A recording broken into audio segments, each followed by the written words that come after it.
আসসালামু আলাইকুম। এই যে সামনে যে জিনিসটা দেখতে পাচ্ছেন, এই জিনিসটা আসলে কি? এইটা হচ্ছে ডিমের খোসা। ডিমের খোসা আসলে কিভাবে কাজ করে? যারা কবুতর পালেন, পাখি পালেন, তাদের জন্য ডিমের খোসাটা অত্যন্ত গুরুত্বপূর্ণ।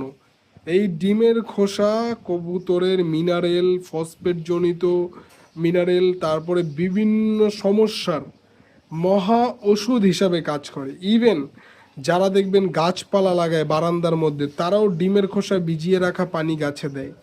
তো বুঝেন ভিজিয়ে রাখা পানি কতটা ভালো কাজ করে গাছপালার জন্য, আর এটা কবুতর এবং আপনাদের পোষা প্রাণীদের, পাখিদের জন্য কতটা গুরুত্বপূর্ণ।